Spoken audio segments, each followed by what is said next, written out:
Hello, everyone. Jax West from Stephen Avery Project, Justice with Jax, and MAM Gossip.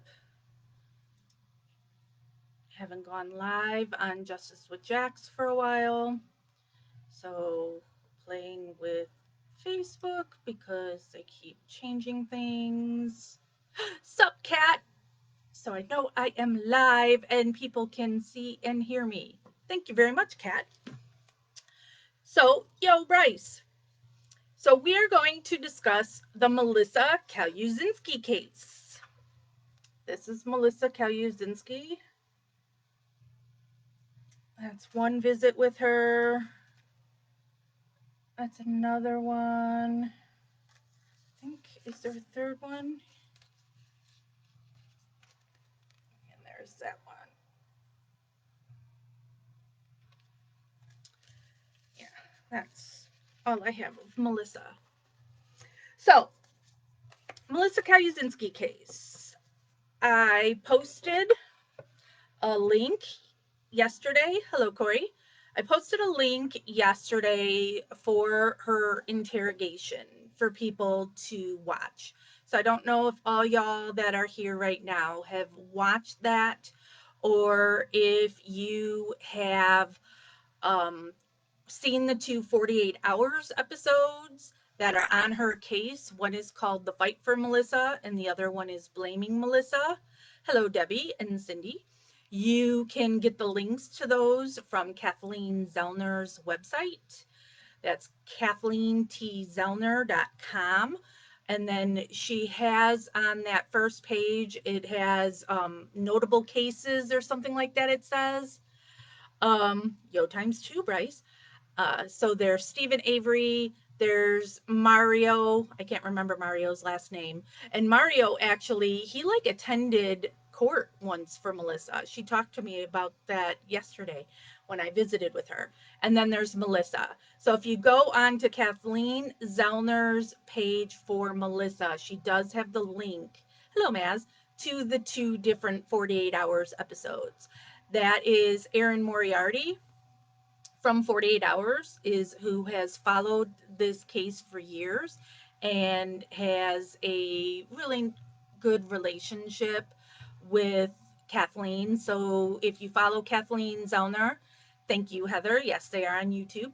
Um, if you follow Kathleen Zellner on Twitter, you will see a lot of times she hashtags her, Erin Moriarty, and that's due to working together on the Melissa Calusinski case. So I first came across this case due to my involvement in the Stephen Avery case. And so it was the moderators from Stephen Avery Project were also involved in another case of Kathleen Zellner's, which is the Kent Pellegrini case. And so they asked me to get involved with it since I live in Illinois and that's an Illinois case. So I was put into contact with Kent's then girlfriend at the time, who was running all of his social media and doing everything for Kent's case at that time. So Kent had a hearing, and I attended the hearing, and Paul Kalusinski, Melissa's father, attended it as well because his daughter also represented by Kathleen Zellner. So Paul is very supportive of all the other cases. Like Paul, since then, he went with me to Chicago to Brendan Dassey's um, hearings for the Seventh Circuit.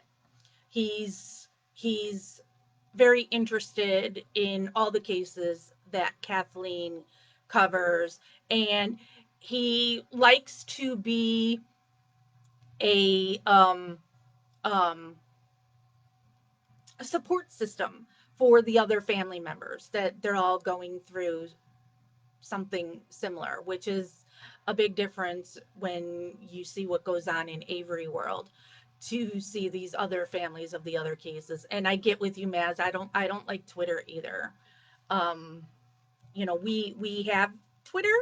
All my pages have a Twitter, but I don't use it. I don't like it. I talk way too much to um, only have so many characters. Um, so that's how I first got introduced to the Melissa Calusinski case, was attending Kent Pellegrini's hearing and meeting Paul Calusinski. Um, the Calusinski family are like family to me.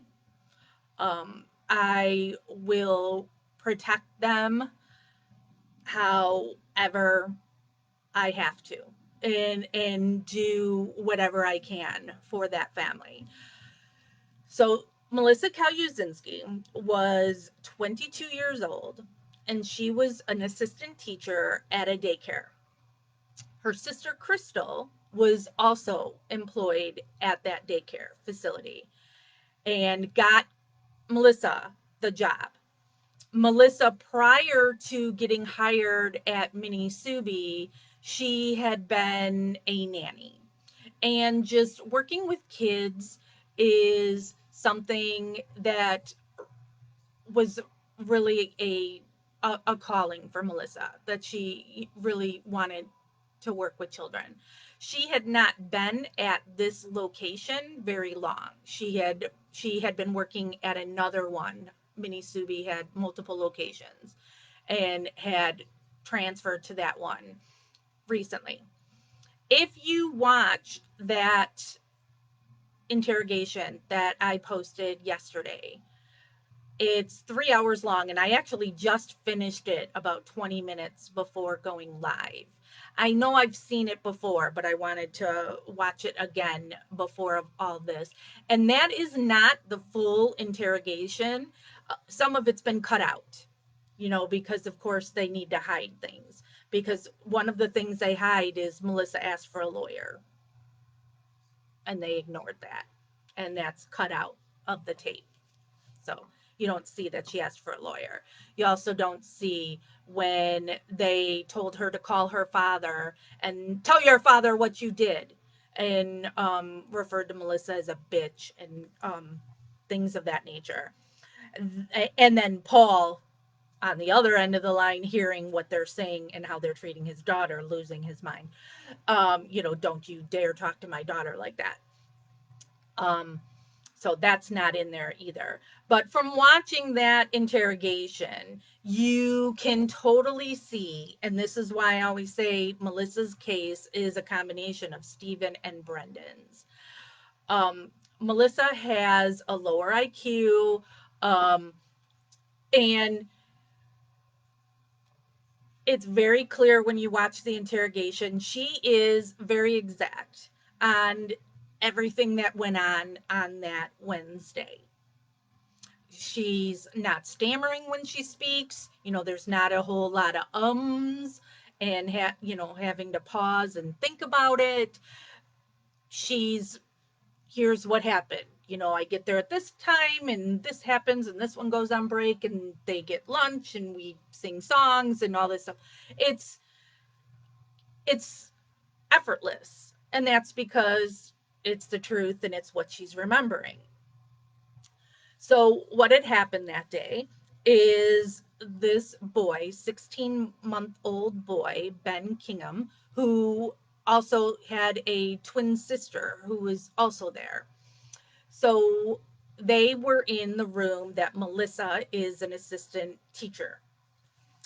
And Melissa notices at some point in the day that Ben is like unresponsive, and then there's like a foam coming out of his nose, and then she tries to wake him.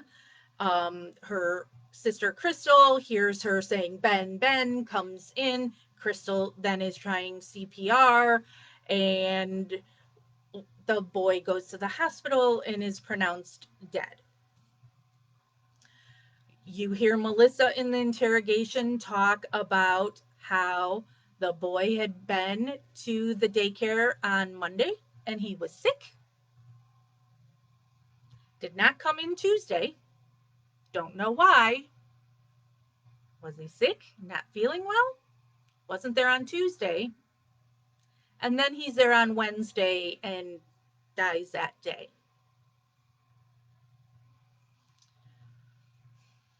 When she's interrogated, George Falenko is the older dude. I can't remember the other dude's name.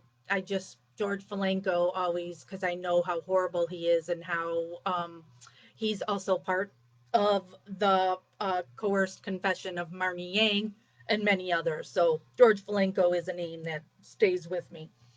Um, they just keep making Melissa go over it and over it, and then they lie to her, which is something here in Illinois just got signed by our governor that Laura Nyrider, Brendan Dassey's attorney, had some help in this bill getting passed. And so when Governor Pritzker signed this bill, it was done at Northwestern at the Center for Wrongful Convictions. And Laura Nyrider was there at the event. And so you cannot, law enforcement cannot lie to minors. And I'm hoping, and this is something, Melissa was kind of upset to learn that, because it needs to be for everybody, not just minors. Anybody can get twisted up by law enforcement, and they should not be able to lie to you to get you to just say what they need you to say. And so these two idiots from the Lake County Major Crimes Task Force, Lake County is here in Illinois, and Lake County, Illinois is the wrongful conviction capital, not Manitowoc, Wisconsin, Lake County, Illinois.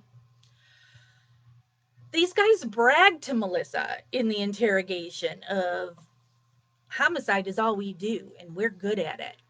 And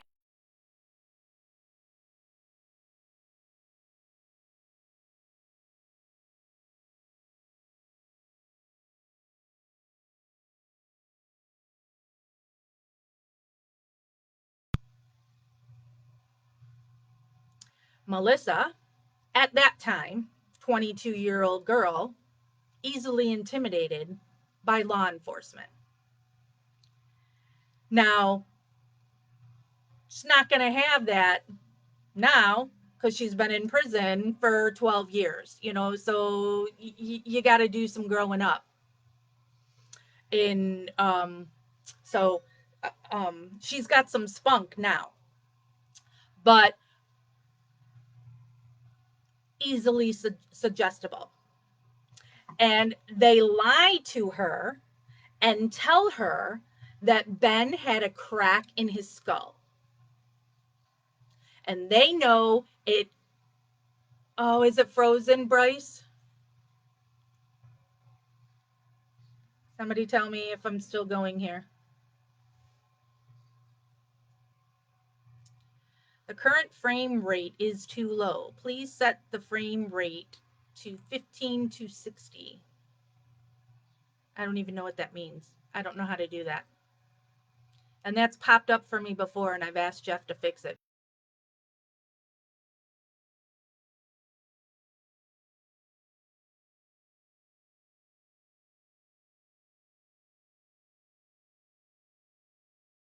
Thank you, Bryce.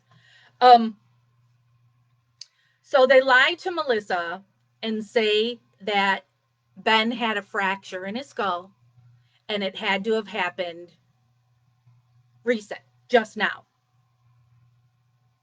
And they're saying things to her like scientific certainty and all these things. So now, as far as Melissa knows, this kid's head is cracked open. Now, she should know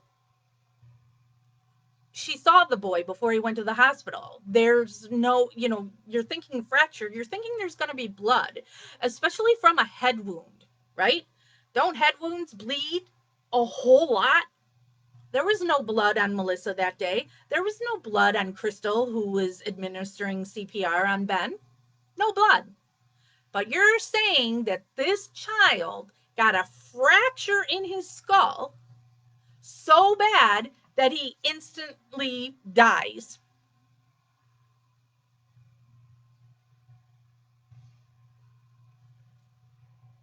I'm just going to keep going. I know people are keep saying frozen and not frozen.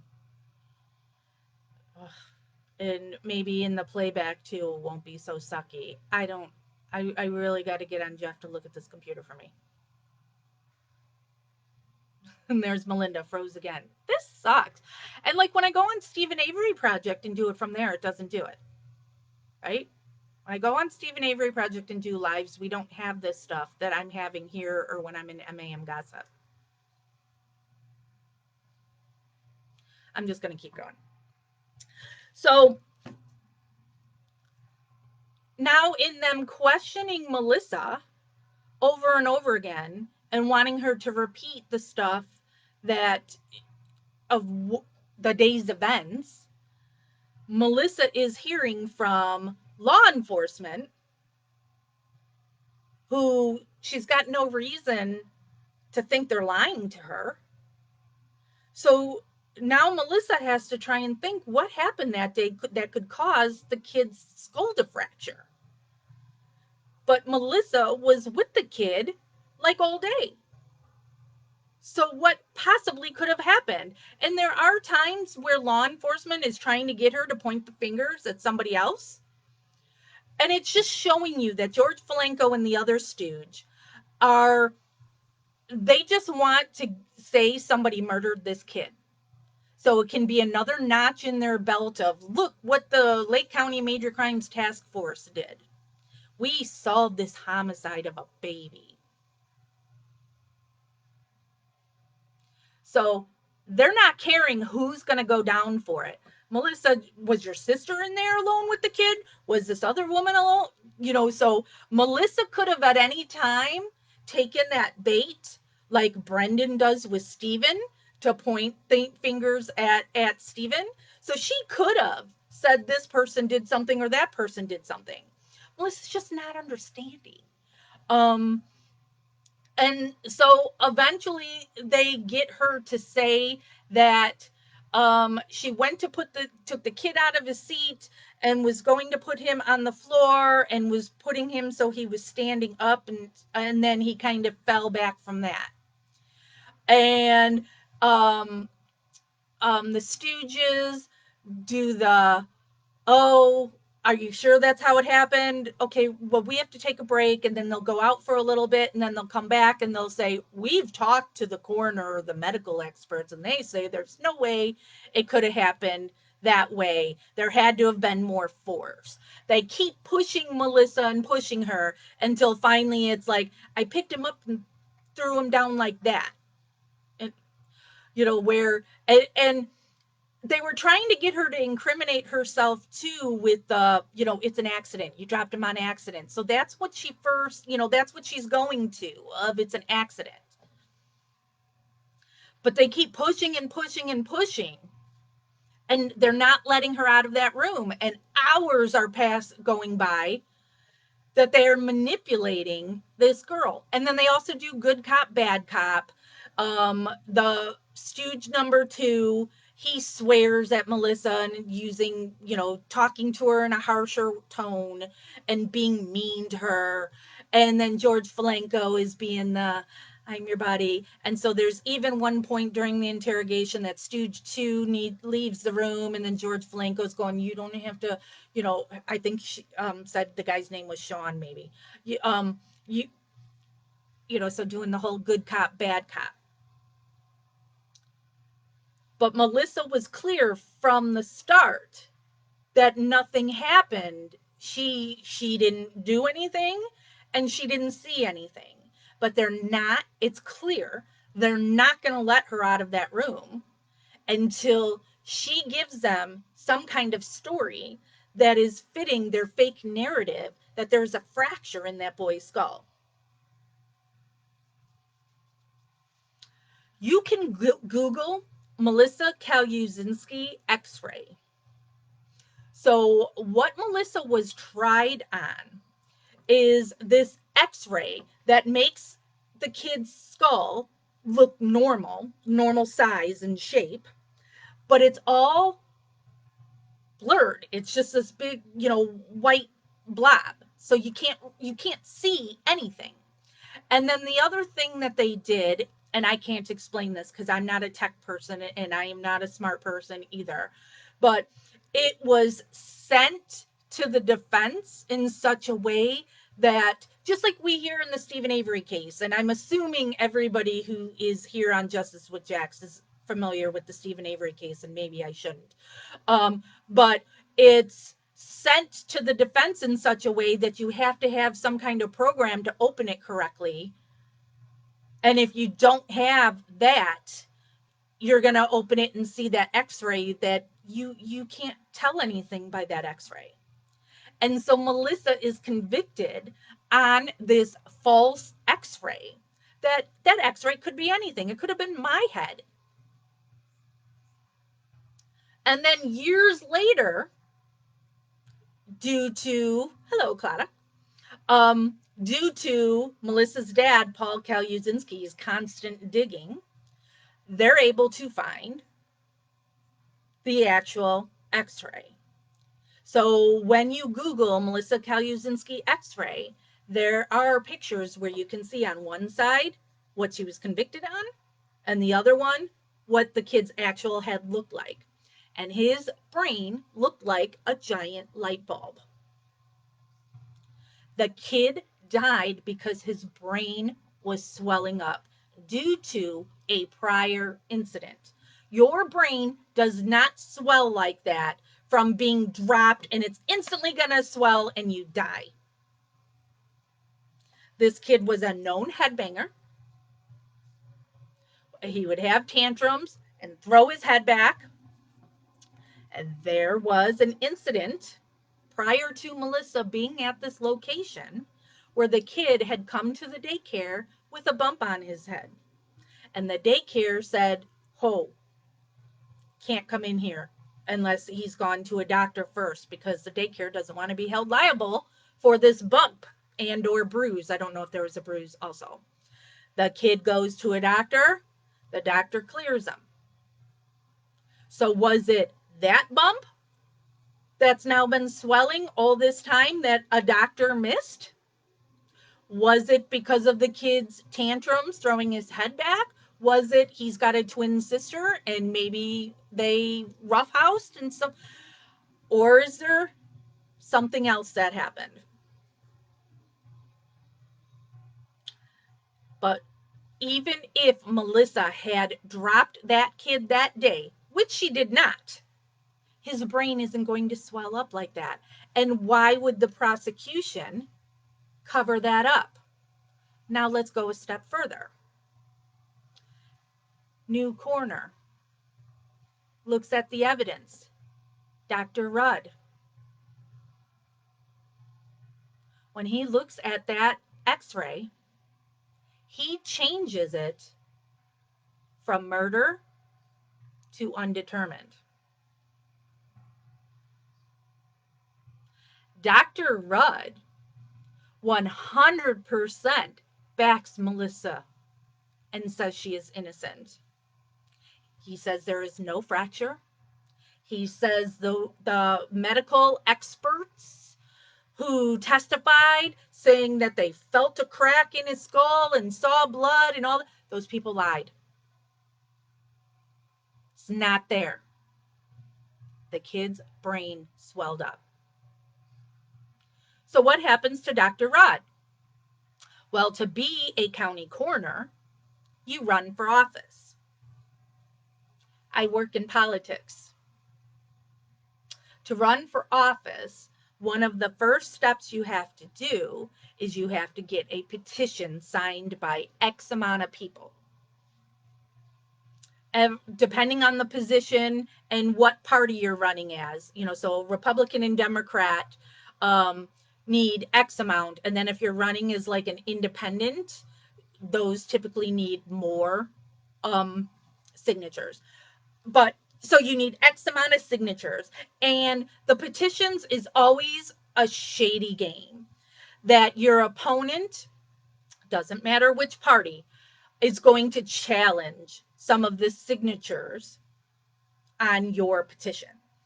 So you know that if you need 200, then you need to get 600 because some of your signatures are going to get tossed. They're going to say you can't read it, blah blah blah. Something's going to happen. So everybody just knows you need more signatures than what legally you have to have. The person running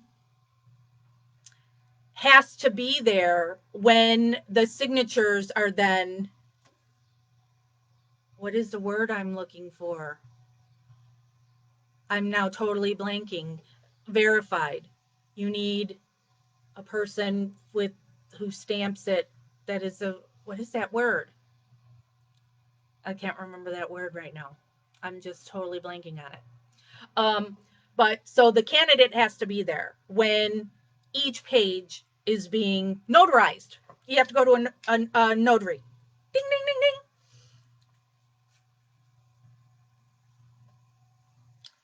It's a technicality.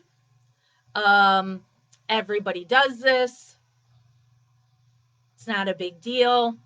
But because Dr. Rudd went against that, hello, Snooze, went against the Lake County Major Crimes Task Force, thank you, Bryce, they went they went after Dr. Rudd's petitions when he was running for re-election for Lake County Coroner. And it's breaking a law to not be there when it's notarized. But like it's such a flurry of activity when people's petitions are being done where you get volunteers who go door to door for you to get your petition signed. I mean, so Dr. Rudd then said, fine, I won't run as, we can throw out all those petitions. I won't run as the party that I was. I'll just run as an independent. I need even more signatures then. And we're way past. There's a lot of times gone already, so it's going to be really hard for him to get those signatures. So that was his offer. But no, they went after him and they prosecuted him, and he was found guilty. And due to that, he cannot hold public office. And I actually attended in Chicago. Melissa's dad, Paul, and I went to Dr. Rudd's clemency petition hearing, and he was represented by Marnie Yang's attorney, Jed Stone, um, asking for clemency so he could be a coroner again. Because you, going back to the Stephen Avery case again, we know from Deb Kakich, is that how you say her name? Kakitish? We know from her, it's a calling to be a coroner, and a coroner is supposed to be somebody who is the final voice for those who have passed on. So they don't need to have a loyalty to the Lake County Major Crimes Task Force or to Manitowoc County Sheriff's Department. Or their loyalty is to the person who died and to just find out what happened to them. And so Dr. Rudd, and when I was at his clemency hearing, there were many people whose lives have been so affected by the work that he has done, in a good way, that testified on his behalf. He can't be a coroner. And there's no time limit on clemency petitions. And our governor, whom I love, our Illinois governor, I worked as a field organizer for when he ran last time. I'm hoping to work for him for his reelection.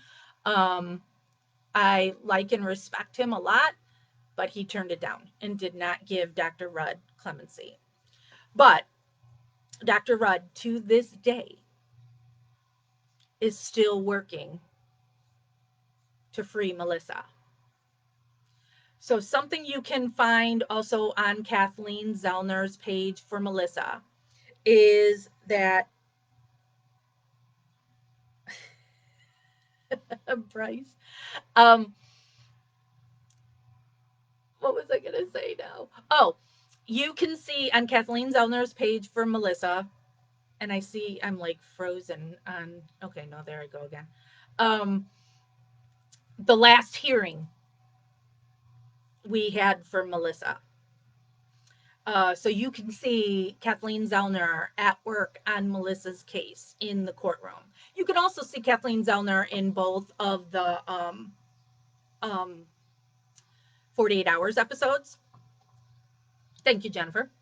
Um, Dr. Rudd came to the hearing. He comes to anything for Melissa, if he's available. That's how strongly he feels that Melissa is innocent. And this boy did not die the way that the Lake County Major Crimes Task Force has pushed for.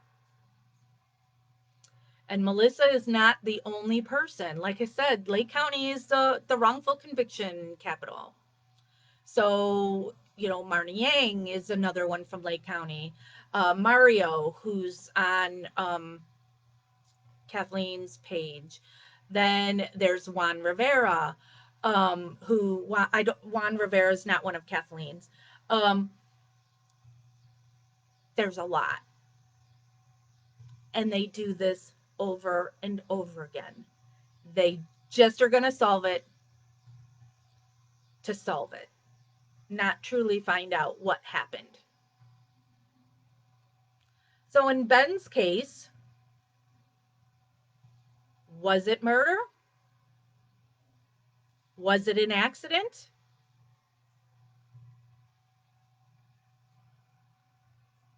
We just know Melissa is innocent.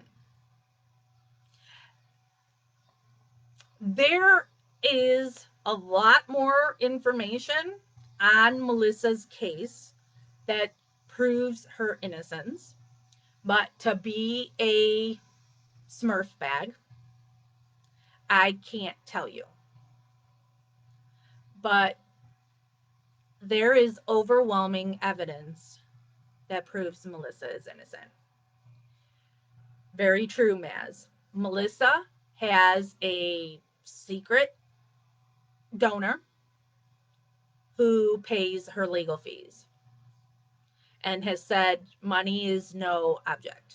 That Kathleen, whatever she needs to do for Melissa's case, to go ahead and do it. So Melissa has so many people who believe in her. And that transitions me into yesterday I went and visited Melissa. I have been visiting Melissa 3-4 years now.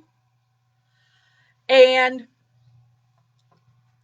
over all these years, I've had so many corrections officers tell me, why is she still here?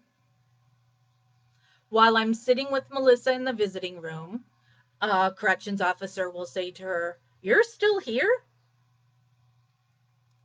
And now yesterday when I was there, and this is so frustrating. I have to call before I drive down there. Um, there's been one time that I drove down there without calling first, and so I drove the 2.5 hours to then be told um, something was going on and we're not allowing visits for today.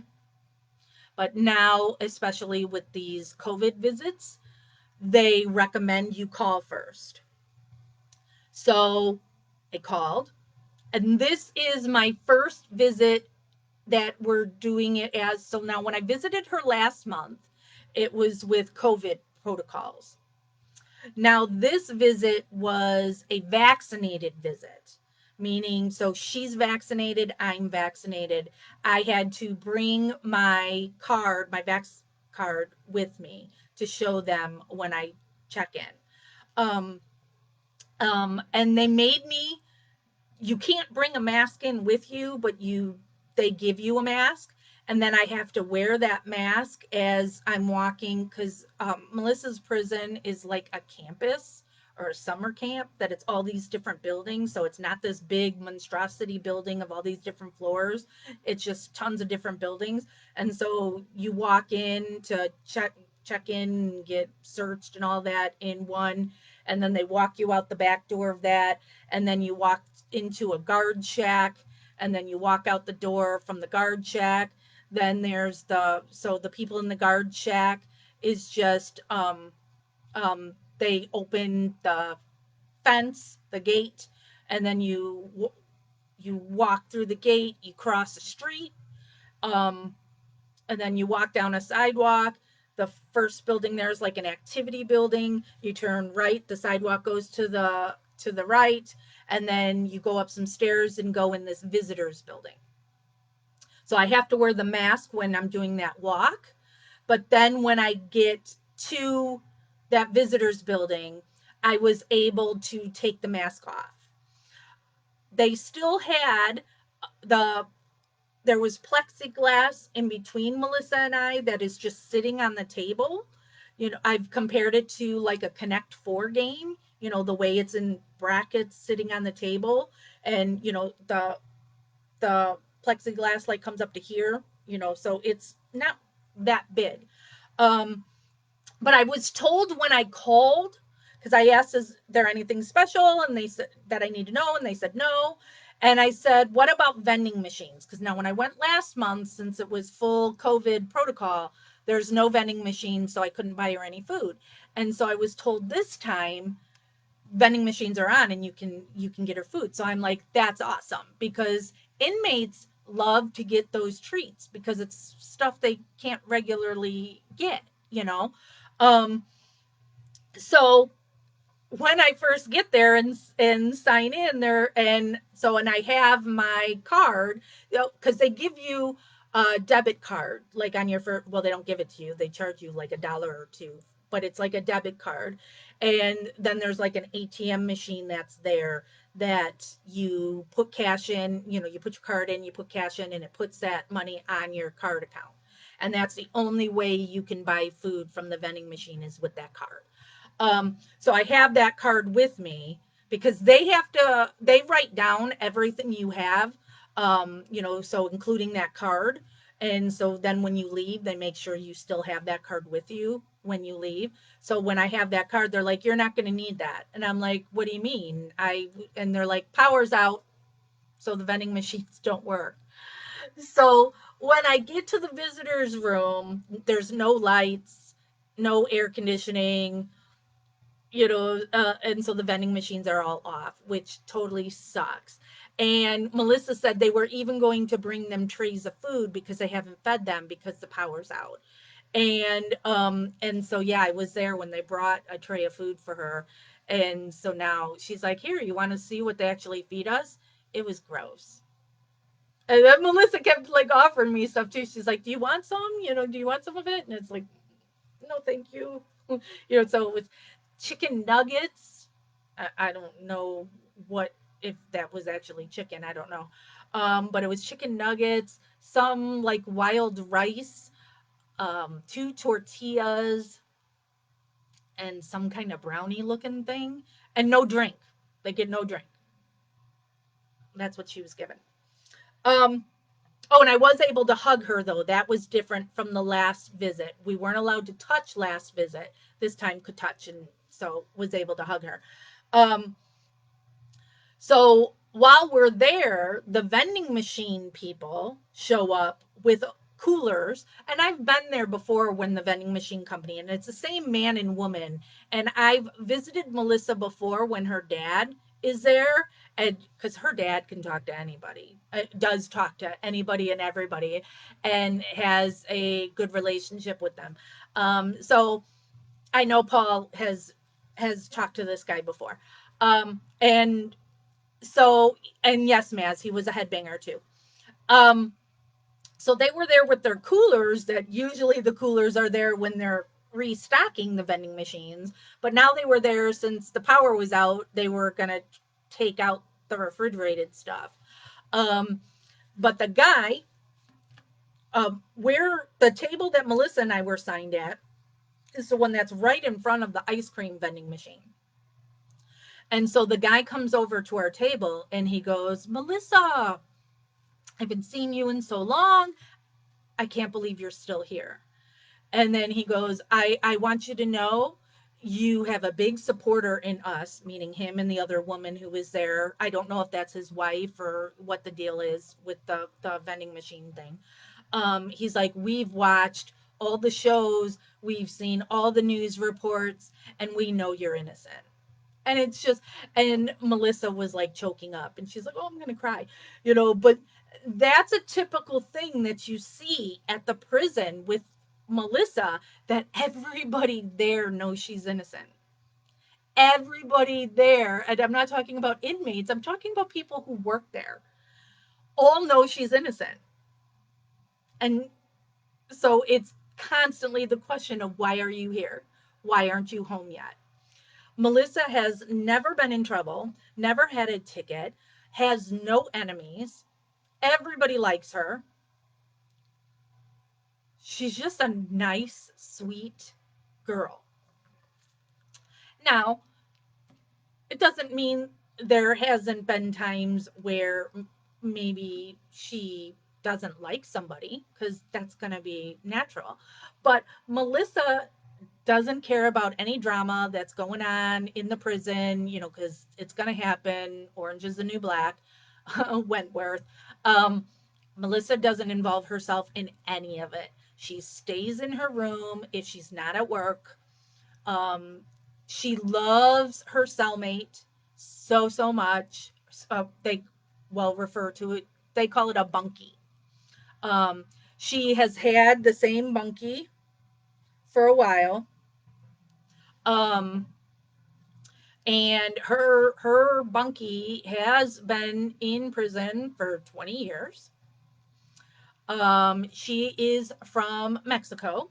She is not a citizen here, yet she's been in our prison for 20 years.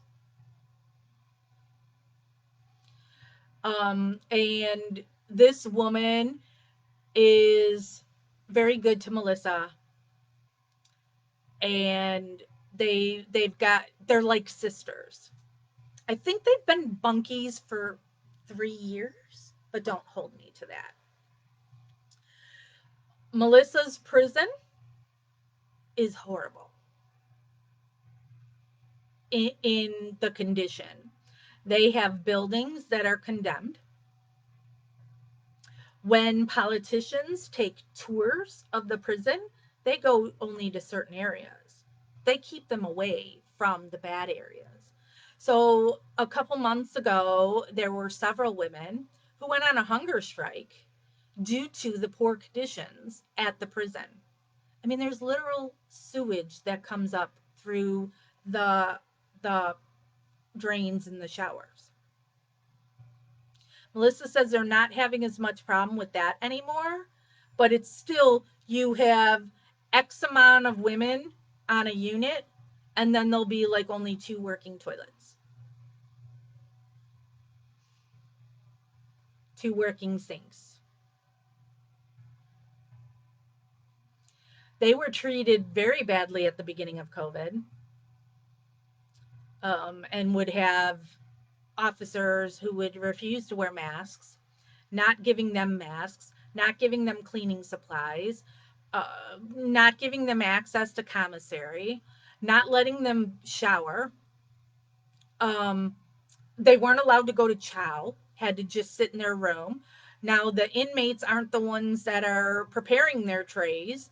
And so it's corrections officers who, that ain't my job, so then they don't care what food they're giving them. And so give them even worse food than what they get.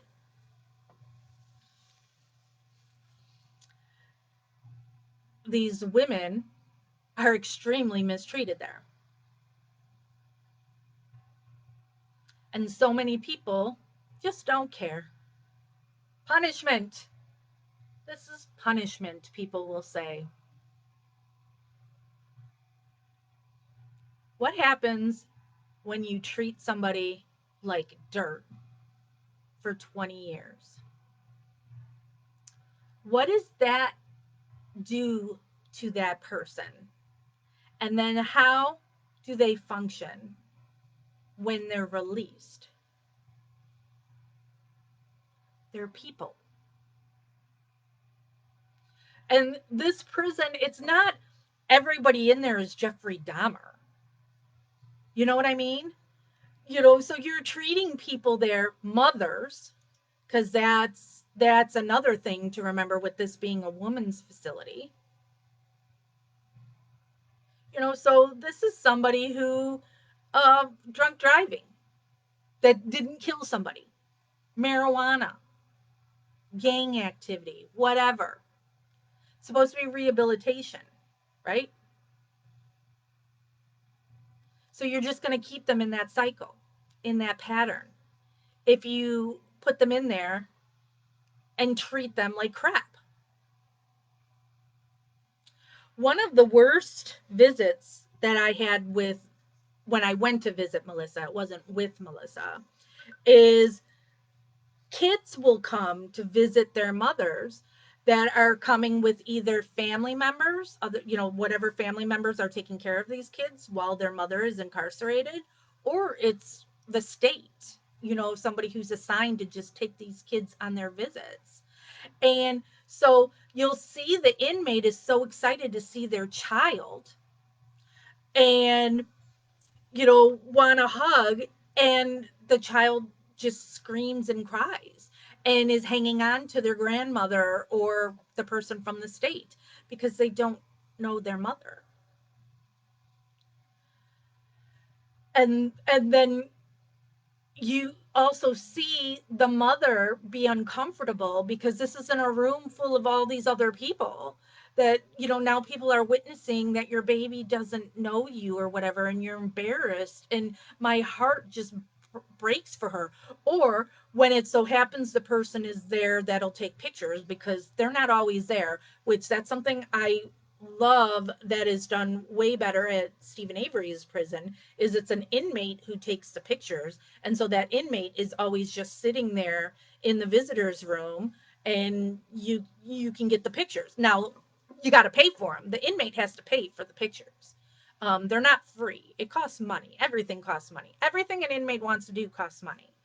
At Melissa's prison, it's not an inmate that does it. It's like an activity um, um, director or whatever his title is. So he's only there a couple days. And now I've only been there twice since they resumed visitation since COVID. So it's been over a year and a half. Um, but I'll see these women who want to go get the picture taken with their baby so they can, have that picture. And the baby's screaming and doesn't want to be held by her. And it's horrid, horrid. And just leading up to COVID, the inmates were in there building something in the visitation room. And I'm like, so what's going on there? And so I asked about it, and they were building a little nook in there for the inmates to be able to breastfeed. So that, that's nice that they have that. Um, I used to be somebody that if you're in prison, you did it. Let's treat them badly. I'm getting a message from Stephen Avery right now. Um, um, I'll have him. Okay, sorry, squirrel. Um, where was I? Where was I going before now? Squirrel just distracted me. See, I really do think I have my own case of early onset dementia. It is so easy to just so why is poor Melissa still in prison? Surely she should be let out. Who is keeping her in? My political hat. That is again, people need to vote. And you need to vote. There's Christopher now sending me what Stephen's message is. Um, you need to vote on all the different levels. So it's state's attorney that is who is in charge of these cases when it's a state versus such and such. So forever, the state's attorney, Nairheim, he's lockstep with the Lake County Major Crimes Task Force.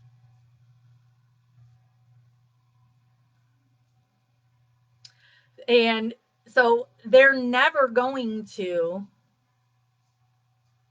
let her go and fight tooth and nail from her getting a new trial and showing all this new evidence. That's why it's so important that you vote and you vet the people who are running and see where they stand on criminal justice. And now, 2018, 2020, 2020, Lake County elected a new state's attorney who is from a different party from Nairheim. And I like this guy a lot. Um, in my little world of politics, this guy's campaign manager was previously in a different election cycle was campaign manager for somebody who was running to be congressperson of my district, who was the candidate I was supporting. She didn't win the primary, but so I had met him through that because I was supporting her. And so this guy, when he was running for office, sent me a friend request on Facebook. Um, so I'm like, oh my God, the guy that's running for Lake County State's attorney. Okay, approve him. So he's on my Facebook, and let's hope when I post stuff on my Facebook about Melissa, he's paying attention. Um, but here in Illinois, we have done these really great things in criminal justice reform. And we had this huge bill that went through that was done by the Black Caucus here. And if you wanted to learn about the bill, you know, there's all these different events you could go to. And of course, it is COVID. So they'd be these Zoom meetings to go to learn about the criminal justice reform that's going on and who is the speaker talking about these huge great things that Illinois was proposing to do and then passed it is that new Lake County state's attorney.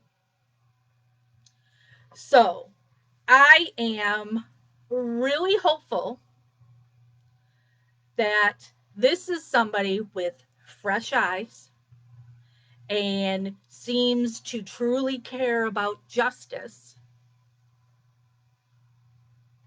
is going to give Melissa a fair shot. Now, of course, what do I want him to do? If you had the perfect scenario, it should be Melissa's innocent, open the doors, let her out right now. That's what you want. But at the very least, I want Kathleen Zellner to be able to present all the new evidence, all the true evidence to show that Melissa Calusinski is innocent. And Melissa's case is in the same holding pattern that Stephen Avery's is. You can read on Kathleen Zellner's page for Melissa her filing and then the state's response. And we're just waiting for the judge to rule. And the hearing we had was before COVID. Um, so it's been a long time. And in my visit with Melissa yesterday, she's in the same space that Steven's in, that she's depressed because nothing's happening. It's been a lot of waiting. And she's like, and I understand COVID and all, but it's just, she's ready to go home. She wants to go home. Melissa, while in prison, lost both her grandparents, or her grandmothers, and her dog. So she has experienced that loss that Stephen is now dealing with. Melissa's dad has been on disability for a long time, and this man goes through so much agony. The man is in pain daily. Melissa, just like Stephen, wants to be there to make her parents' life easier. She and her dad always had a really special relationship. Her dad used to own a bait and tackle shop, which they were run out of due to Melissa's case. Melissa would work at the bait shop, likes to fish with her dad. She's got no problem. We've talked about this before of, picking up the worms and doing, I'm not doing that. I'm not, I can't kill anything. Um, so even if I don't mind fishing, but even that going, oh, I don't want to pull a hook back out of, I, I'm a wuss with that stuff. Melissa really loves scary movies and grew up. Paul, if you watch this at some point, Paul's a prankster and loved scaring Melissa all the time. And Paul around Halloween would always build this like a haunted house on their property. He's not able to do that due to his physical condition. But if Bryce, but it's something that once Melissa goes home, she wants to do that with her dad.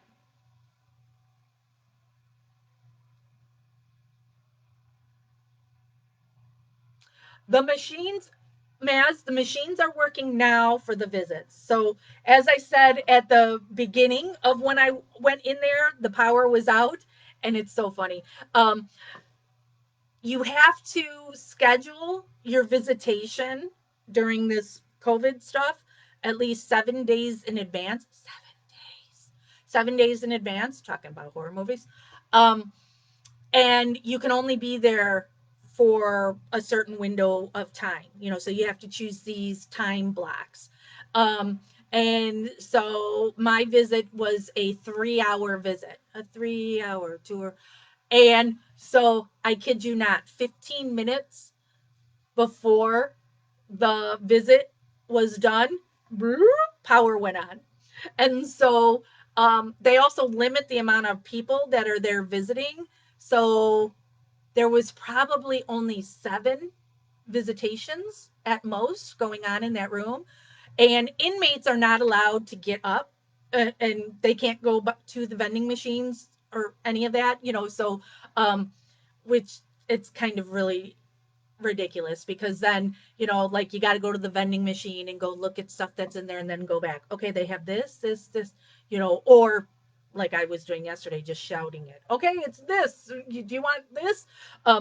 But so it's So it's all the family members. We're now in the last 15 minutes charging the vending machines, nothing refrigerated because that's all gone, to get them stuff. So Melissa, I bought her a bag of chips. She really likes flaming hot Cheetos, but they didn't have any. So she got sour cream and cheddar Ruffles, and then she wanted a cherry Pepsi. Um, so when I go next month, Maz, knock on wood, vending machine should be all good to go as long as power's not out. But Melissa says the power's been going out a lot. Another thing to show how horrible the prison is. And something that was cool though too is during the visit, the see, there's some good COs, correction officers, and then some bad ones. Just like there's good things and bad things in everything in life. These were really good COs, um, who, they're not treating the inmates like they're crap, and so um, it was they put out a big cooler jug thing of water and told us, we, because vending machines don't work, so we couldn't get anything to drink. So I was able to get up and fill a cup of water and bring it to Melissa. And when the vending machine people were there to get everything out, they then passed out all the ice cream to all of us to eat it. And now it was melty. Um, but it was like, so Melissa had four different ice cream bars, and I ended up also having to get her a spoon to eat it with because it was becoming more like a shake than anything. So she was able to have some kind of melty ice cream, but that was really, really cool. And another thing the COs did that I thought was cool is, so we're sitting on either side of that plexiglass. um we have our masks off. I'm deaf in my left ear, and you would think since I'm partially deaf, I'd be like really good at reading lips, but I'm not. And I think that's also why I talk loud, is because of I my hearing for myself. So I'm a loud talker, period. Um, Melissa is a soft talker. Melissa is a really, really sweetie pie. Um, Ew, I said sweetie pie. That just reminds me of what some of the whack jobs that are obsessed with Brendan call him. Um, so she talks really low, and it's hard for me to hear her behind that glass. And so at one point, one of the COs came up to me and they're like, "You can move over here onto the other side of the glass so you guys can hear each other better." And I was like, "Oh, thank thank you." And so then I was able to move my chair right next to her. So instead of sitting across from the table, we were both on one side of the table and no glass between us anymore. But something that happened is the warden came to there. And then, so real quick, I guess before the warden came in, the COs are like, "Quick, everybody, you need to put your masks back on. Here comes the warden." And so masks go on. I moved my chair back to the other side of the glass. And so then the warden was in there talking to the COs for a little bit at their little station thing. And then once the warden walked back out, the CO was like, "Okay, everybody's in the clear." And so mask came back off. I moved my chair over closer to Melissa. So um, it was a nicer visit with Melissa this time than it was last month because, like I said, it was now I didn't have to be on the other side of the glass from her, even though it was the last 15 minutes and I wasn't able to buy her, because usually I buy her a cheeseburger. I don't know what it is. Again, it's a vending machine, so I don't know what that meat is. But she wants like a cheeseburger and all this stuff that you're able to buy that's frozen, and there's a microwave there and you can heat it up for them and all that stuff. Um, so I was only able to buy her chips in the one pop. It's pop, not soda. um, but it makes me happy to be able to buy her something, and it's something that when her dad, Paul, goes and visits her. I mean, on those visits, usually the visitor is there before the inmate. Now, on these two visits I've gone on, Melissa's already sitting there before I get there. But so what Paul does while waiting for Melissa to come in the room, he buys all of her favorites, all of it, and it's all out in waiting for her. And she doesn't want it all. Melissa is there one stand? I don't know if you can really see. She's a little thing. Why I oughta, Bryce. Um, and she takes care of herself. Um, she really likes that Zumba, Roomba, Roomba is a vacuum cleaner. Zumba, that's the exercise, right? Um, so Melissa takes care of herself, and she's not going to eat a ton of junk, but that's how people want to show their love. I'm loved a lot. um, and so Paul just buys her everything. Um, and she eats it, because her dad bought it for her, but she doesn't want that much food. But it, but I get it because I was so excited to be able to buy her something to eat. And Melissa doesn't ask for a whole lot. I ask her all the time on what can I do? What do you need? You need something. Um, it's like pulling teeth.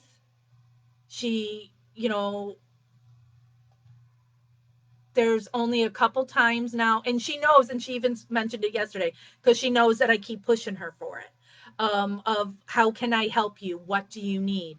So, for her to send cards to people, they have to be purchased from like Current. And she had tried to order cards and got the runaround. So she had reached out she emailed me once and asked me to like handle it to cancel her order and get her money refunded to her. And so now what she'll do is she'll email me when she needs cards, because she likes to send cards out to her family or whoever for Thanksgiving and Christmas and birthdays or, whatever. Melissa is Catholic, so she's, you know, all that stuff is very special to her. So she will now let me know when she needs me to order her the cards from Current. And then Melissa, like I said, is really into horror movies and that kind of stuff. And so she wanted a book on the history of the prison she's in because there's been things said like it was haunted or whatever. And so we got that book for her. She's asked me for magazines. And then something else I got her is, they're not allowed to wear jewelry, but they can wear a necklace of their faith, the Star of David or a cross. And so Melissa wanted a cross. So I got her one. But there's specific rules I had to find out from the prison that the chain has to be this and the cross has to be this big and, can't be, it's not expensive. It's not, this really fancy thing. Um, so, but Melissa isn't just going to come out and say that I want something or need something. I had to push her for when they were making iPads available for inmates that they had to purchase. Something she did talk to me about, and I made a post in here, but somebody, a guy, because I think it's Natalie has said she has put money on Melissa's books before. But I know, Natalie, you also write to Melissa. This is a guy, I think, who has put money on her commissary twice now, and she doesn't know him. And so she's got no way to reach out and thank them or know anything. So I had made a post saying if this was you, um and she's given me the person's name, and like I went in Melissa's, because there is a Facebook group that is run by her Aunt Helen, that I'm an admin of. And so I went in that group and looked up that name, and I didn't find that person in there.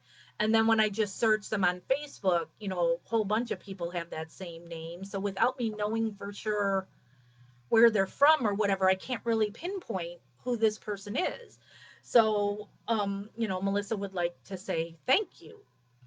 Um, so if you watch this and you're that person, please reach out to me. Um, Also, in writing letters to Melissa, she she was telling me yesterday that she's like uncomfortable to write people back, um, because she doesn't know who she can trust. So she she's there's people, and you know this from the Stephen Avery case. There's people who just think of these people as famous people, and um Melissa is being overly cautious. She appreciates when people write to her. And Melissa is saying the same exact thing that y'all ask me when it's, what do I write to these people about? And she's like, I don't know what to say back. So I'm still going to encourage people to send her letters of encouragement. But just like I say with Stephen, don't automatically think that you're going to get a letter back. It's tough. Melissa has two sisters and two brothers, I believe.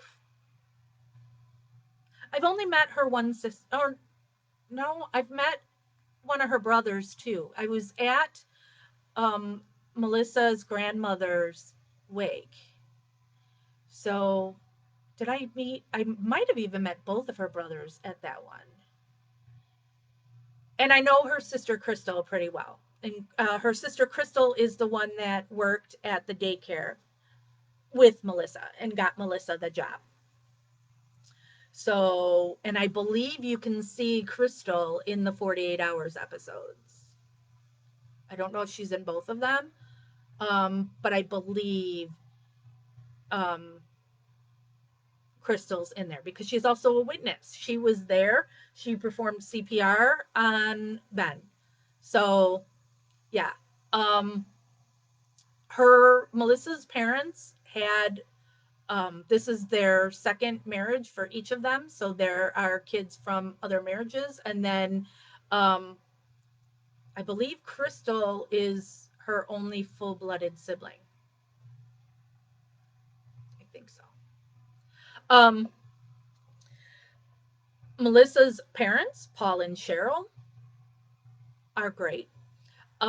You'll see Paul anywhere and everywhere. The man will. He says all the time, "I'm not going to stop until my daughter is free." Melissa's mom, Cheryl, is not on social media. She doesn't do the internet. She doesn't want her picture taken. So, like when we were at Melissa's hearing, and Aaron Moriarty was there filming Kathleen Zellner, um, um, and it's like, oh, get Cheryl. Cheryl doesn't want to be on camera. Um, you know, um, and I joke with her that I'm going to sneak and take a picture of her. Cheryl, you're, I know she's in the 48 Hours episodes. That's because of her love and support for Melissa.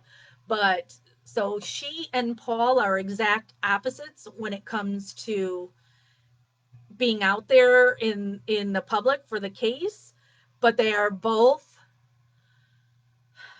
huge support systems for Melissa, and they both have these incredible bonds with her. Melissa was telling me yesterday too that um, she's hoping when she goes home, she wants her and her mom to get matching tattoos. Speaking of that, Melissa is an artist. Um, you should see the picture she drew of her parents too. I've posted it at some point. And I probably have the picture somewhere. Um, I've got lots of tattoos, and I've got lots of butterflies. One of Melissa's favorite things are monarch butterflies. And when I try to get her distracted in prison and stuff, I'm always telling her, you need to get back to your drawing. I want her to take her mind off of stuff and, draw, do some drawing. And so I've told her forever to draw me a monarch butterfly. And I've got this space that's left over on my arm. I'll get it tattooed. Your drawing tattooed on me. She asked me once for a book of all different butterflies, because she looks at something for inspiration. Maz, is that man still going to get Melissa a puppy when she comes out? Well, he's one of the moderators for Stephen Avery Project.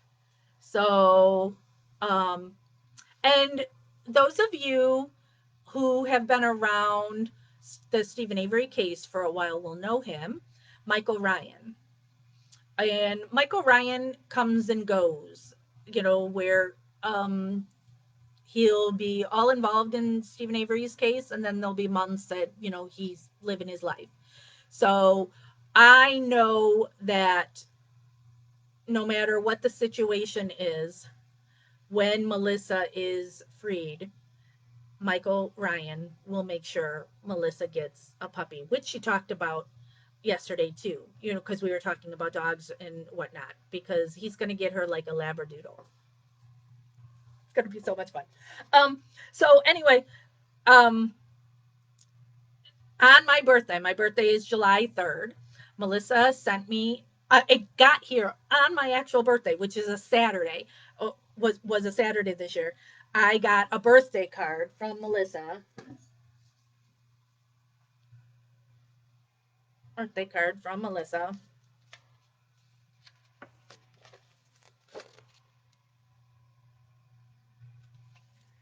And inside was not one, not two, but three drawings of butterflies. She did this one.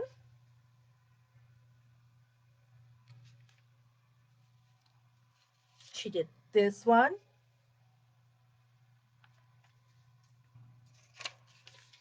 And she did this one. Now, this one, she's got written underneath it. So I really tried with this one. It's supposed to be more white where blue is at, but I did my best. This is a Melissa Blues. So in that book I had gotten her on all the different butterflies, she found one that is actually named Melissa.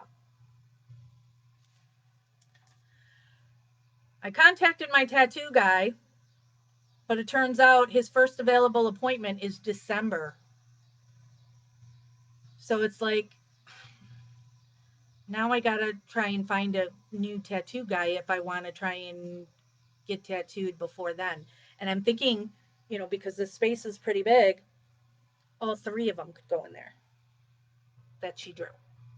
So, and it's something she did when at the visit yesterday. I see her instantly look on my arm to see if the tattoo was there. And it's like, I haven't been able to make it happen since my artist is fully booked. And I went to a tattoo convention last weekend to look at all different artists to try and find one.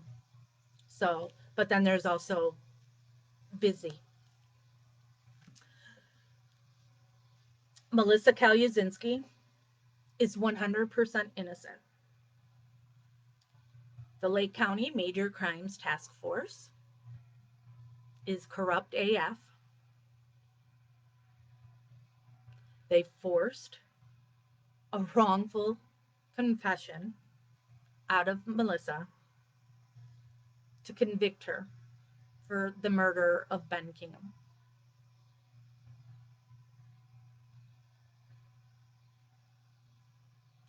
Science shows she's innocent. She is represented by Kathleen Zellner, one of, if not the best attorney to have when you are wrongfully convicted. Kathleen has been with Melissa's case longer than she's been with Stephen Avery.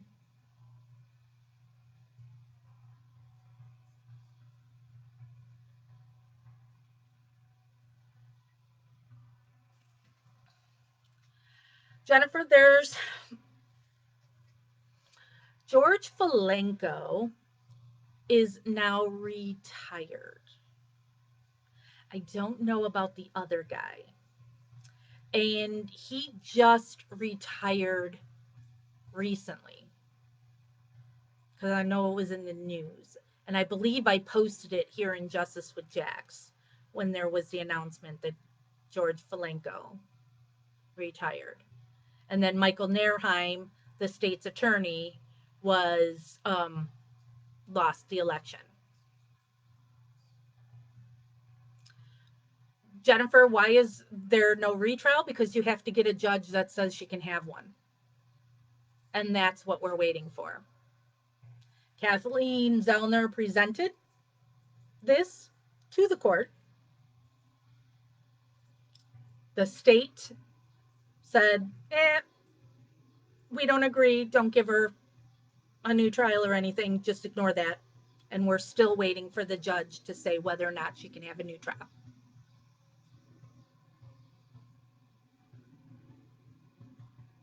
But it's the state's attorney who makes the decision to pursue these cases or not.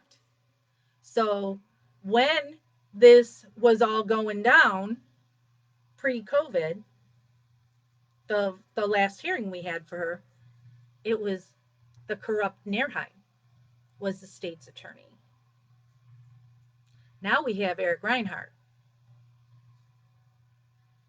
So will Eric Reinhardt not want to prosecute Melissa Calusinski?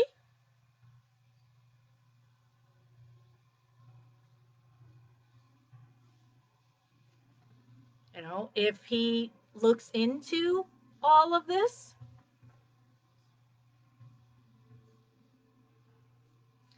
but it's still just waiting. And it is not fair. It is not fair and it is not right. And that's something that Illinois, we're doing lots of great things, like I said, with criminal justice reform. There should be time limits on this stuff. A judge should not have all this time.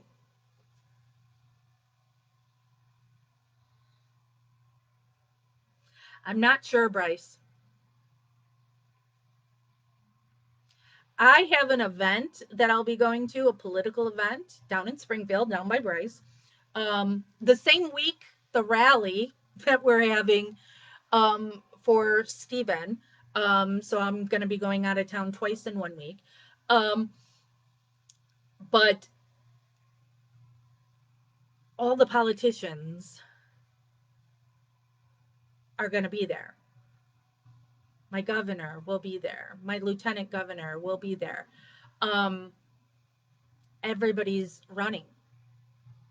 The next year's election, everything's up. So this is a great time to really push politicians to do things because they want to please their constituents.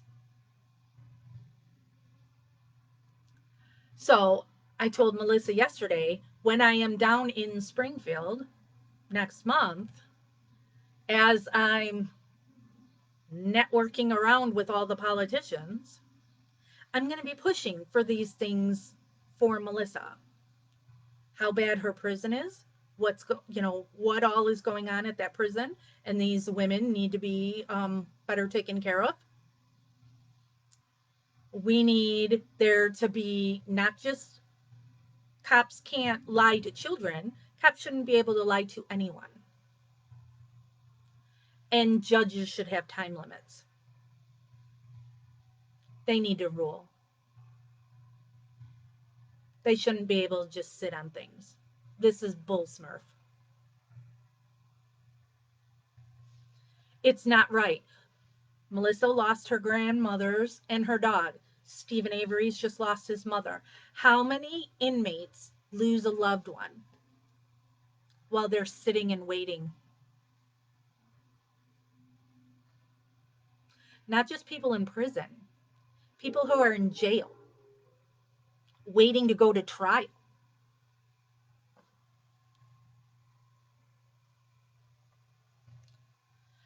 How angry do you get when you have a dentist appointment or a doctor's appointment and they make you sit in the waiting room forever and you're like, my time's just as valuable as your time. Why is it okay that you make me sit around and, my appointment's at 1 and now it's 2 o'clock and I'm still sitting here waiting to get in?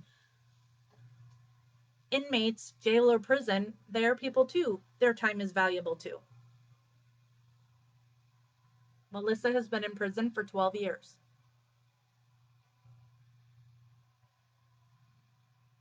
She's ready to go home.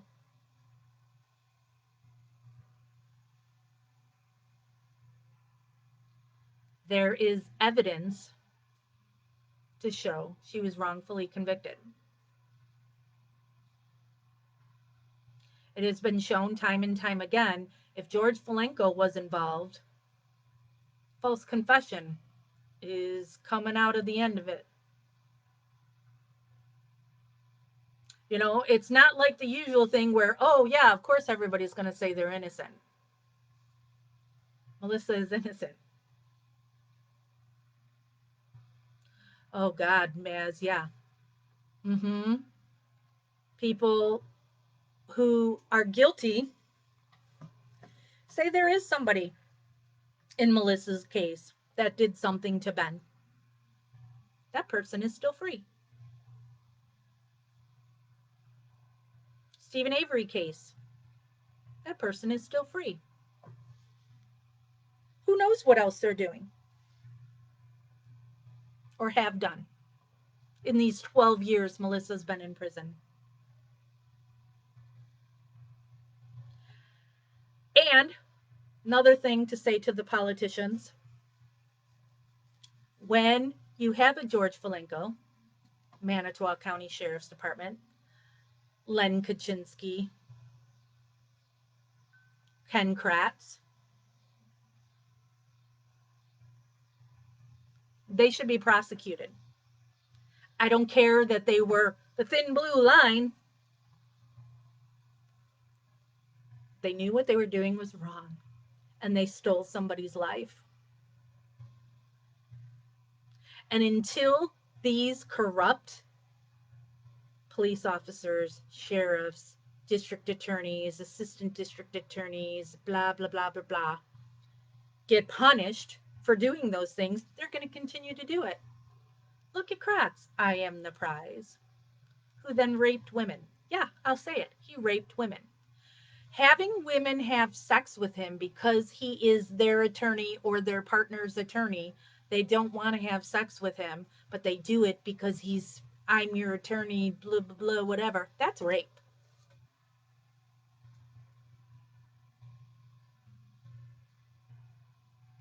Big ego. Nobody knocks him down. These people need to go to jail when they do wrong. So when they are able to lie to Melissa in that room and say, oh, we already have the science that says, no way what you're saying happened. Somebody had to have done something to him. He's got this fracture when there's no fracture. And you see Melissa in that interrogation going, she's trying to think of something. Did something happen that could have caused that fracture? He bumped his head. So she's now, because they're telling her it's a fact. It's a fact that he's got a fracture. Science, doctors, everything is saying there's this fracture when there's no fracture. But Melissa doesn't know that. Cops are saying this to her. She's got no reason to believe cops are lying to her.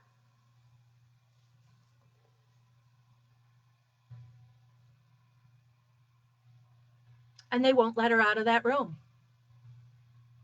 Same thing. We see an interrogation after interrogation. They put you in this teeny tiny room. They make it so you're over here and that there's no clear path to the door. You know, that they're in front of you, they're blocking your way out. You don't know what's going on. They give her Miranda rights right from the get go. She's got no inkling that she's arrested. They're just saying, oh, we always have to do this.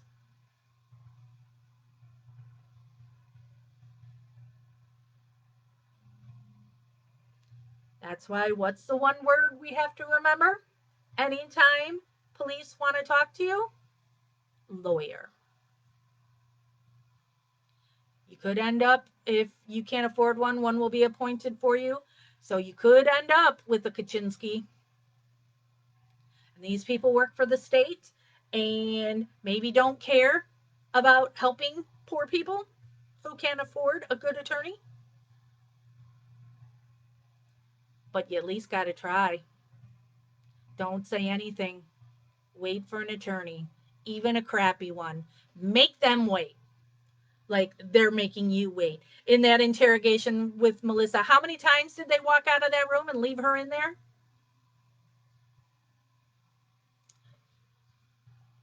You're right, Melinda. She second guessed herself. Did I drop him? Did I do something that could have caused that fracture? Because I'm in that room all day long, and I know I didn't see anything that somebody did something to Ben. Did I do something? Did something happen? You know, because there's a fracture, so something had to happen. They're saying something happened. So what? I'm in that room. So is what could I have done?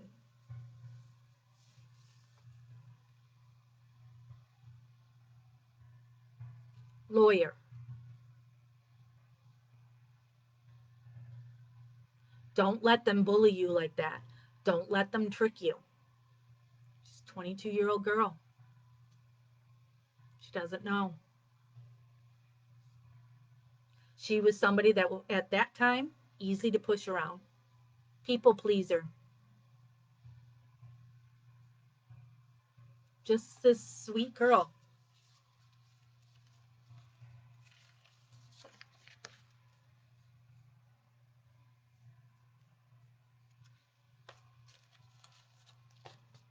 She was 22, Brenda.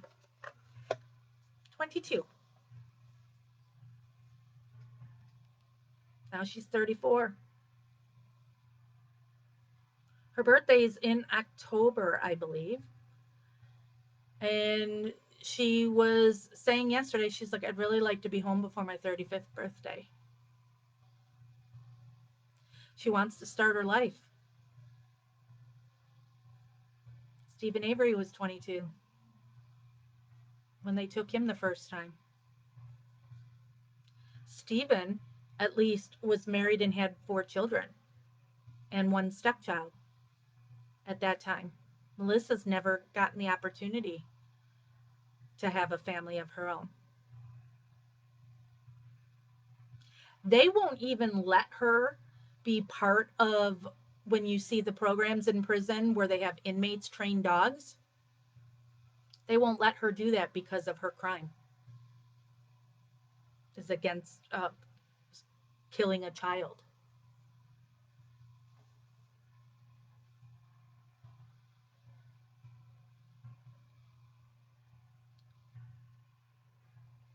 She is so sweet. I mean, I got married recently, and so she's like, "How's married life?" And then she's going, "I'm just so happy for you, and Jeff's been so good to you. I'm so happy for the both of you." And she wants me to send her some pictures of the wedding. Her dad came to my wedding. Her mom wasn't able to. Her mom works a lot. Um, um, but her dad was here. Um, you know, she checks in on me all the time to find out how I'm doing. There's my son. What is my son? Hold on. What is my son sending me?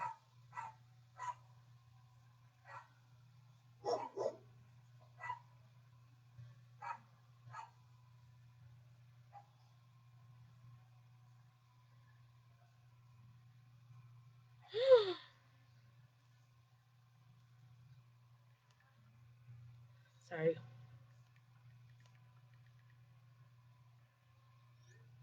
Hmm,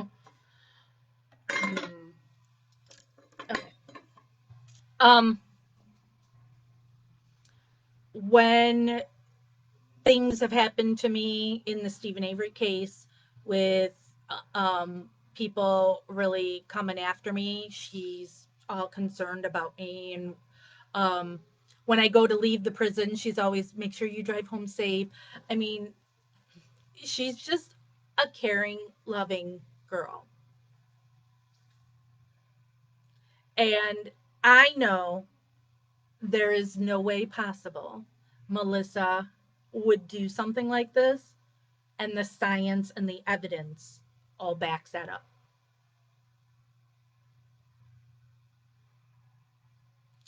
If people ever have a question for me on Melissa's case,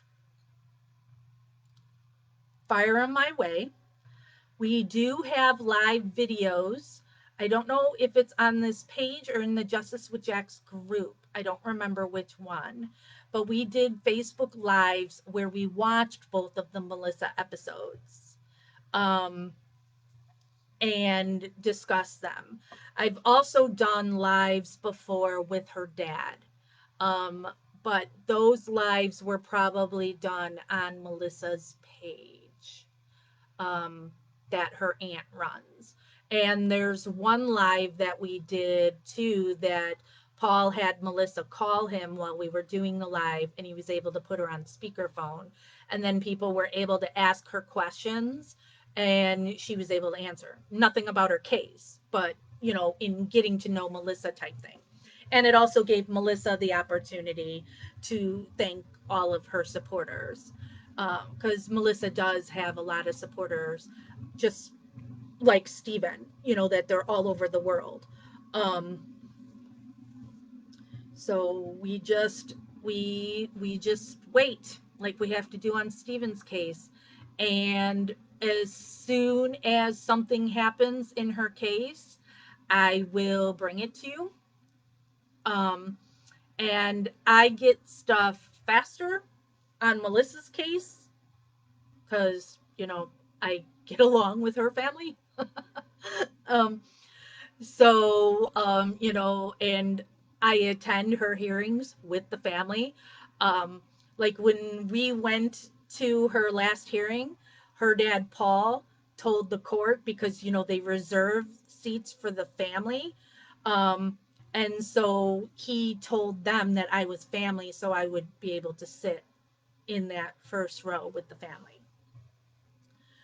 So, as soon as something develops in Melissa's case, if we hear something from the judge or whatever, you know, I will bring it to you here on Justice with Jax, or I'll break protocol and do it on Stephen Avery Project because I do try to rope in more followers for Melissa because her case is important too. All the wrongful convictions are important, but Melissa is important to me. So, and I go, she's represented by the same person, so people should care. Um, yeah, Maz. Yeah, Paul. Um, I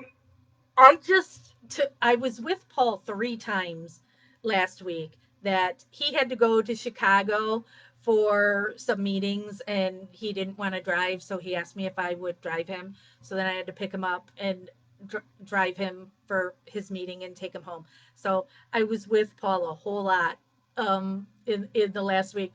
And so I'm telling Melissa, and Paul's probably going to watch this at some point. He's not on Facebook there that much anymore.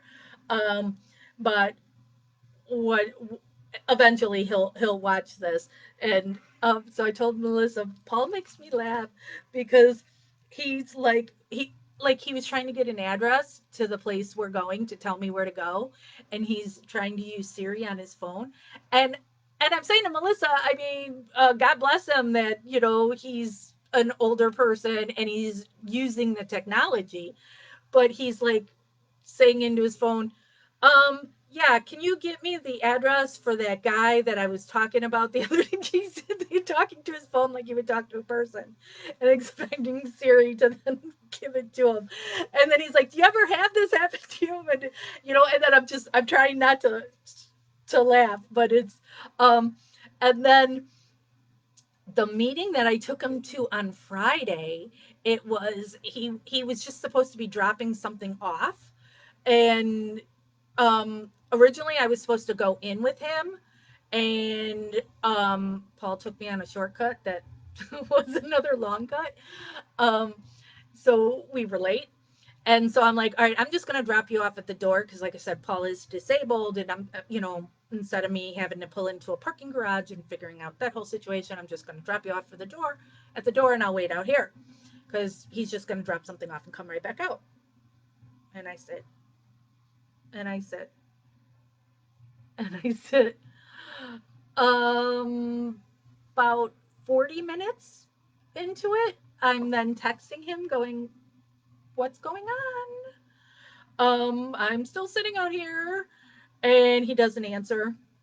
And I sit and I sit. And so then an hour into it, I then call him and he's like, I'm coming down right now. And when I'm telling Melissa about this, I'm like, I don't know. Your dad, for all I know, could be talking to a window washer in there. I don't know what he's doing and what's going on because Paul can talk to anybody and will. And especially he's going to tell everybody about his daughter, Melissa.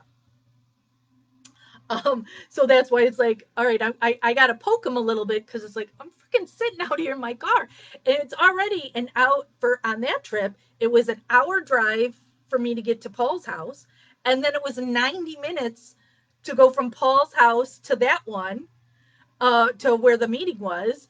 And then I'm sitting in the car for another hour. So it's like, I've been in the car forever here. What is going, and now it's going to be, I didn't take his shortcut on the way back to his house. So the hour and a half it took us to get there. Now just following my GPS took us only an hour. So an hour to take him home and then an hour from his house to my house. So like when I went and visited Melissa yesterday and when she's doing drive safe, I'm like, it's not as much driving as I did with your dad on Friday. Um, so, but, she knows her dad is goofy and stuff too. And so I love that I'm able to make her laugh on all those things of, her dad. And she told me, and I posted that here on Justice with Jax. She's like, have you seen the previews for this movie Stillwater? And I hadn't. So I searched it when I got home and it stars what's his name? Matt Damon. And so it's his daughter getting prosecuted for something and him fighting for his daughter. And she's like, when she saw that commercial, she's like, it so reminds me of my dad. Because Paul won't, he'll never let it go. He's not going to stop until she is home. He's going to push and push and push and push. So he's going to talk to everybody about my daughter, Melissa. He's organized rallies for her, and where he's marching down the street with a megaphone. He has a banner. Kathleen Zellner bought the first banner. Um, Kathleen Zellner bought him the first banner that was in his yard, and somebody destroyed it. And so my husband owns a print shop, and so I had him replace it for Paul. So Paul's got a banner in his yard. You can see it on in her group because I have done live videos with Paul where he sits in front of that banner. One live video he did, Paul loved, or may still, I don't know, wrestling. And so he was like a cross between Hulk Hogan and Macho Man, Randy Savage, and maybe a little Ultimate Warrior all thrown in there.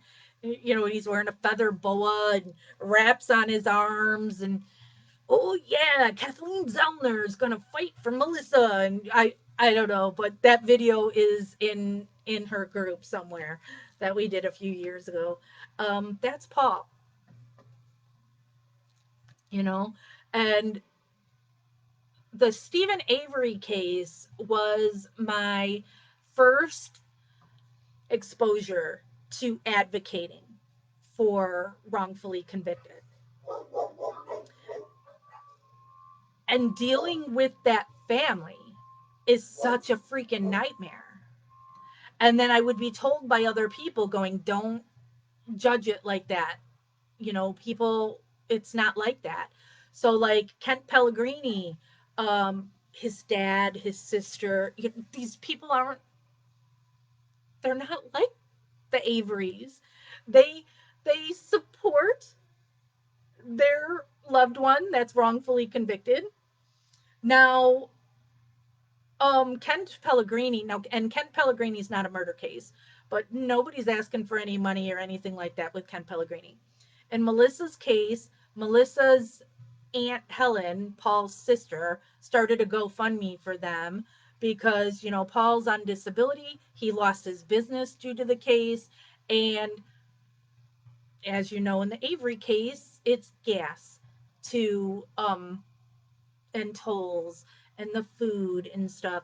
Um, and there's times that Melissa and Paul have needed help. And there are some people who regularly donate to that. There's somebody who puts it's like $100 a month they put in Paul and Cheryl's the GoFundMe for them to help them out. Unlike the Avery family who have money and they are fine and they don't need your money, the Calusinskis can use the help. Um, and Melissa's not asking for it. Melissa's not asking for anything from anybody. But she wants to take care of her parents. Um and I've never had any problem with telling people to help the Uzinski family because I know it's going to truly help them. I witness it. I see it. So it's just the Avery family in my experience in the cases that I've helped with. I'm no longer part of the Marnie Yang case. Her father is just like Paul Kaluzinski, and her children. Everybody's lovely and supportive, and not trying to um, get fame or friends, attention, nothing. They just want to free their loved one who's in prison for something they didn't do. That's the way it should be. So Melissa's dad, you know, makes all these plans for when Melissa's home, and it's gonna happen.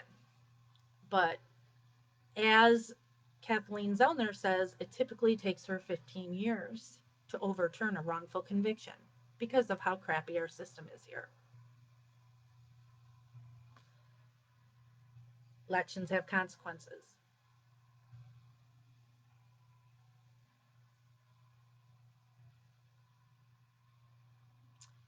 Bryce is serious, offering, oh, place for them to crash. A Reba room. They probably like a Reba room. Cheryl, Paul, Paul's rock music. Melissa's a big country music fan.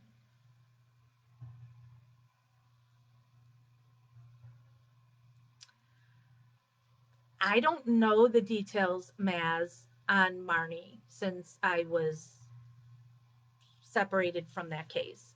Um, I I know, like I know 2020 just re-aired the Marnie episode last Friday, and her case has been in the news a little bit. That her attorney Judd Stone is there's lots of new evidence in Marnie's case. I know Marnie is innocent. I know it. Science backs it up. My big thing in Marnie's case is she is this teeny tiny little thing. And the victim is was 2 inches taller than me. I have a picture here of Marnie and I. Look at how short Marnie is next to me. This victim was shot where a bullet comes in here and then goes down this way. Where's that picture of Marnie? Oh, there it is. How is Marnie going to be able to shoot me on that angle? And the victim is 2 inches taller than me. Not possible. Science backs that up. That's Lake County, same as Melissa. That's George Flenko, same as Melissa. That's Michael Nairheim, same as Melissa. So her attorney, Jed Stone, is fighting to get her a new trial, evidentiary hearing, whatever. And I believe it's the same thing, just waiting for judge.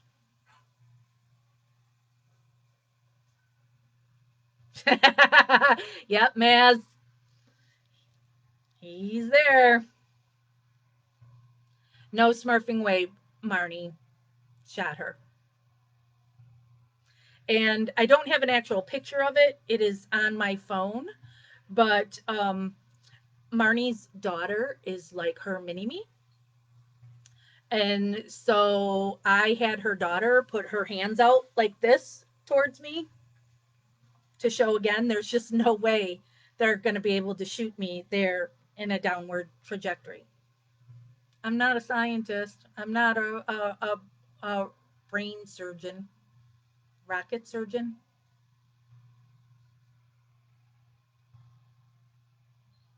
But I was part of a roundtable of all the Marnie experts and saw them presenting what they determined from looking at the evidence. And they had a foam dummy thing, body thing, where it had in there where the bullet holes would go, and then the wooden pointer stick in it, and all I needed was that. I mean, and there's much more to it, but right there was like innocent, just like Stephen's case, just like Melissa's case, just like Brendan's case. Now, Melissa is family to me, but still, these are not my family. What does it matter to me if they're guilty or innocent? If I saw something that said these people were guilty, I would say they're guilty. Jeffrey Dahmer's guilty. Staircase guy is guilty. Was not an owl, Bryce. um, I'll say when people are guilty, you're guilty. Evidence points that way. You're guilty. These people are innocent. All right, so we're going on almost 2 hours. So I'm going to call this one to a close.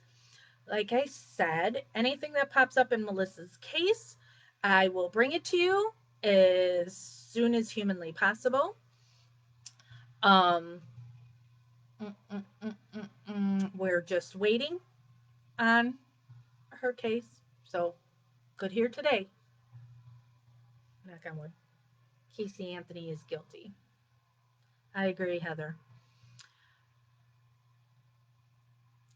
Dahmer is guilty. I've got books on Dahmer. But Dahmer, if you look into his history, his parents were horrible to him. It doesn't excuse what he did, but it's like they divorce and they're like fighting over who has to take him and stuff. I mean, um, so his parents screwed him up.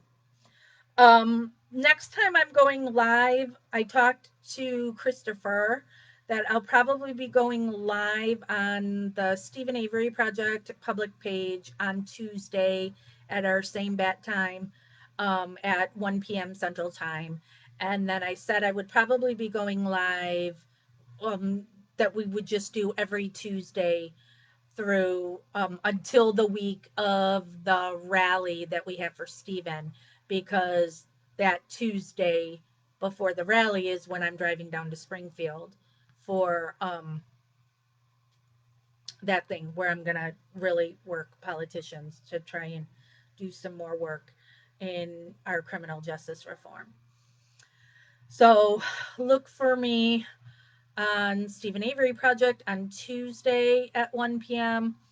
Could I go live before then? I could. I still haven't clicked to read what it is that Stephen. Well, here, I'll just bring it up on my other thing. Oops.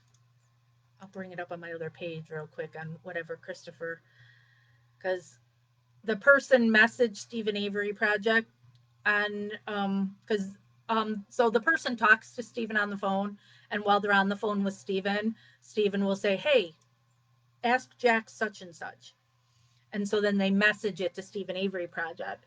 Um, so and now Christopher it sent it the picture of it to me too. Ew, gross. Christopher sent me something else. Okay, what is it that Stephen wants me to do? Ooh.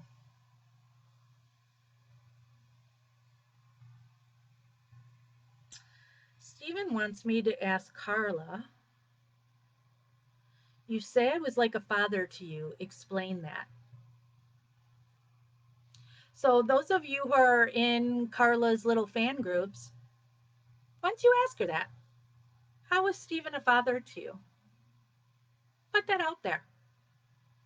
And then send me the screenshot of what her response is. But see, this is something that I know that Carla did with Brendan too. She said she used to babysit Brendan all the time. No, she didn't. And Brendan pushed even further. He's like, I was the one always babysitting your kids. You didn't babysit me. Um, so I mean, she's desperate to make it out like she was closer to these family members than she was. But Justice with Jax is not the place that we discuss all this. We do that on Steve Avery Project and MAM Gossip.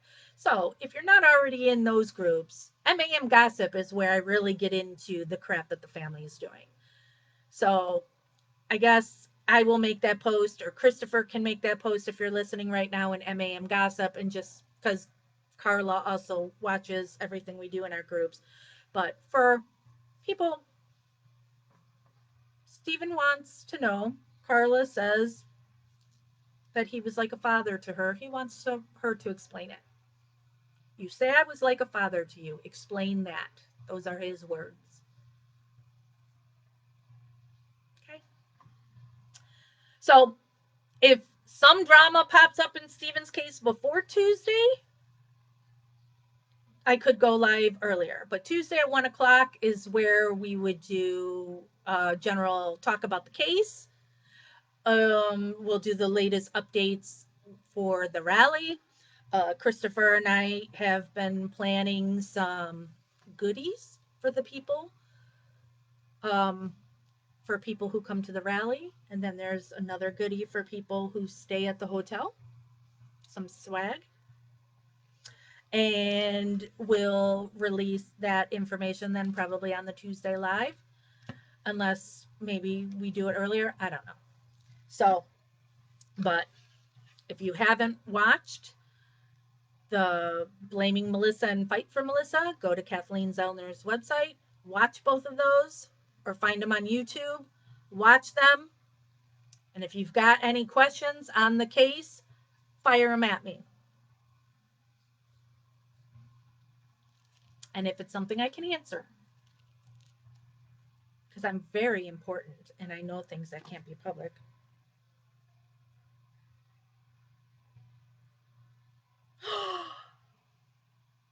Bryce, I'll have to talk to you about that. I've already got a room rented, but I'll talk to Bryce privately.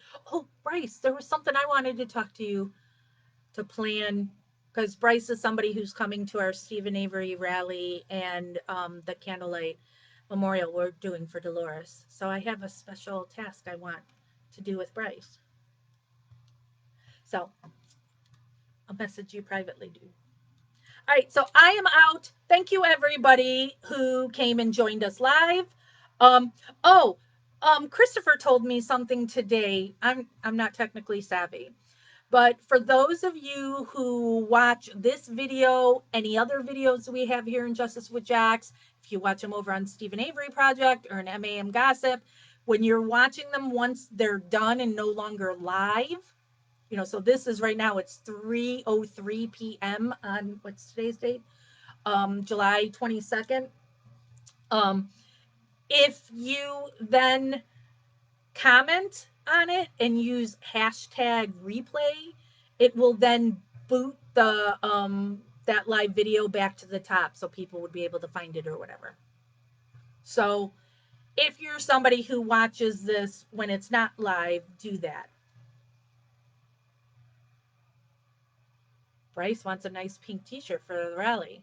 I could make that happen. um, so, all right, I'm really out. I've been on for 2 hours now. I'm gonna go, and it looks like it's about to storm here too. So, thank you, everybody. I have to say, I really, really appreciate everybody who came here to listen to me talk about Melissa Calusinski's case because she is very important to me, and she's a very special person, and the more supporters I can get from Melissa, the better. So thank you, everyone. And we'll talk soon. Bye.